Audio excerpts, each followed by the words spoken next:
Hello everyone, and welcome to the third part of my blind One Piece review. Last time we checked out the Orangetown arc, so today we'll be checking out the Syrup Village arc. So, let's get into it. So this arc basically starts off with Nami telling the group that they're gonna need some different stuff before they head off to the Grand Line. More specifically, they're gonna need a better boat and some more crew members.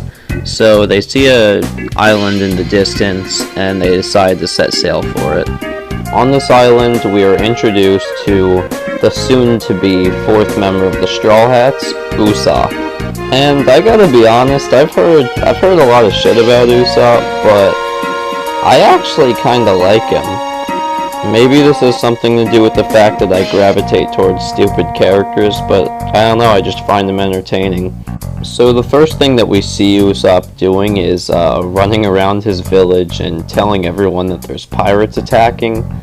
And it seems like all the people just kind of see this as a normal thing that he does, but at the same time try to get him to stop by going around and chasing him.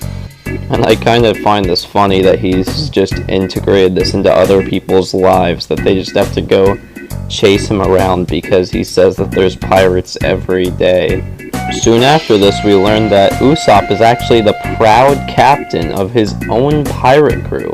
If you'd consider 3 8-year-olds and him a pirate crew, but I don't know, I'll give him a chance with it, you know?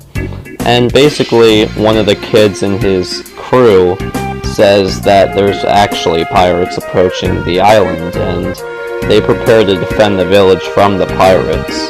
Soon after this, Usopp realizes that it is indeed the Straw Hat Pirates, which obviously he has no idea who they are, but they talk for a while and basically they explain that they're looking for a ship and new crew members.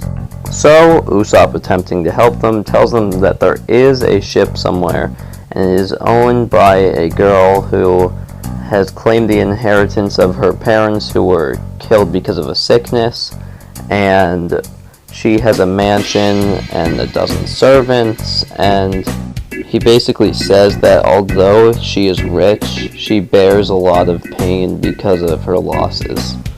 At the end of the chapter, we actually see this girl. We find out her name is Kaya, and we find out that she has some connection to Usopp. So now we meet the butler of the mansion, Klahadore, and we also see that he is very reluctant for her to see Usopp. And we find out in a little bit that Usopp actually goes to see her and tells her stories, which are obviously made up, about his pirate adventures to cheer her up. Now Luffy decides that he's going to go and ask this Kaya for a favor, since he knows Usopp, and Usopp seems to be pretty close with Kaya. So they all get inside the gate, and Klahadore eventually sees them and orders them all to leave.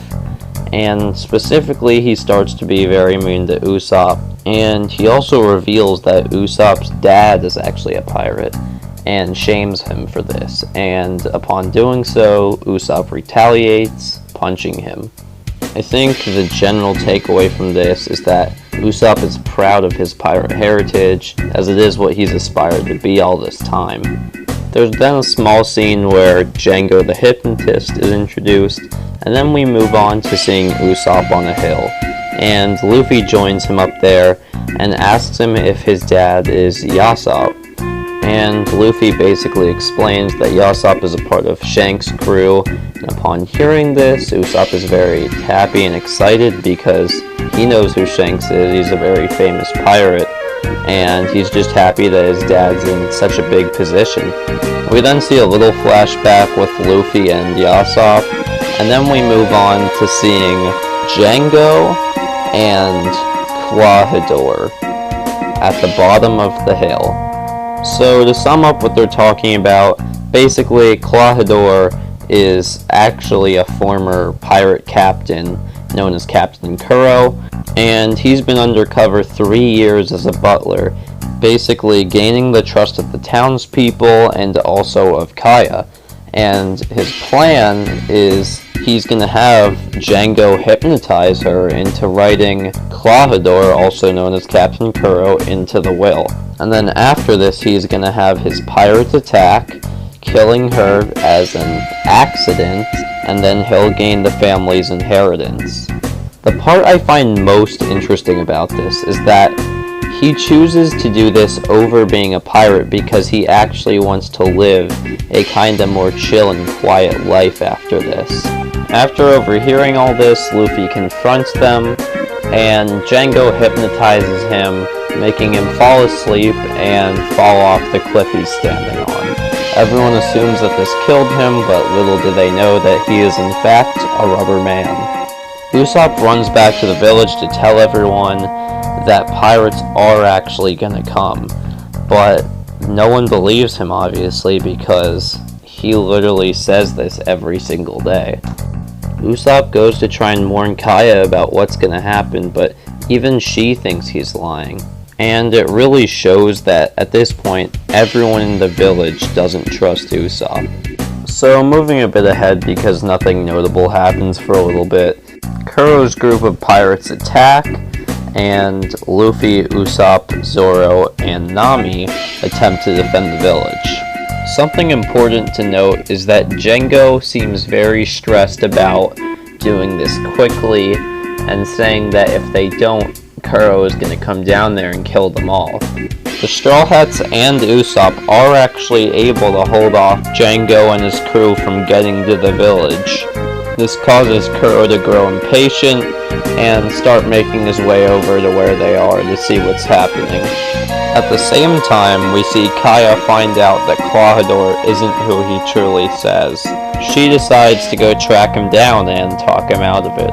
Eventually, Captain Kuro does actually show up, and when he does, he's very mad at his crew because they're taking too much time, and they decide that they should retaliate against him, mainly because he's been out of being a pirate for so long. Kuro shows them that it would be the wrong idea to go against him, and the crew continues to fight the Straw Hats.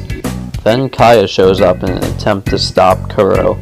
She says that if it's the fortune that he wants, he can just have it as long as he leaves the village. But that's not good enough for him, as he's not only trying to get money, but also peace of mind. He shows that he values the comfort that he gains from being a citizen rather than a pirate. Kaya then resorts to pulling out a gun and pointing it at Kuro. And what he does here is actually really interesting, and it tells you a lot about his character. He basically starts reminding her of all the times that he's been there for her, in sort of a manipulative way, showing that Kuro is a very smart person, and he knows how to manipulate people's emotions to get what he wants. After Kaya drops the gun, not being able to handle her emotions, Luffy goes in for a punch, knocking Kuro to the ground. After this, we have some more fighting, and then eventually, Luffy, Zoro, Usopp, and Nami manage to defeat Kuro and his crew, saving Syrup Village.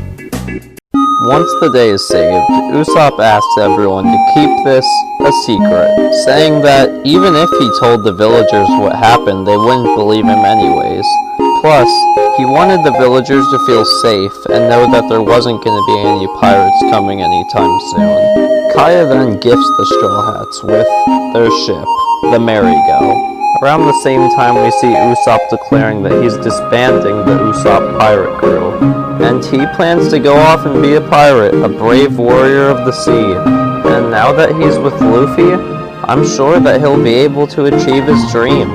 And as for Syrup Village, I'm sure Usopp's legacy will still live on. Thank you everyone for watching. I am Pico, and I hope you have a wonderful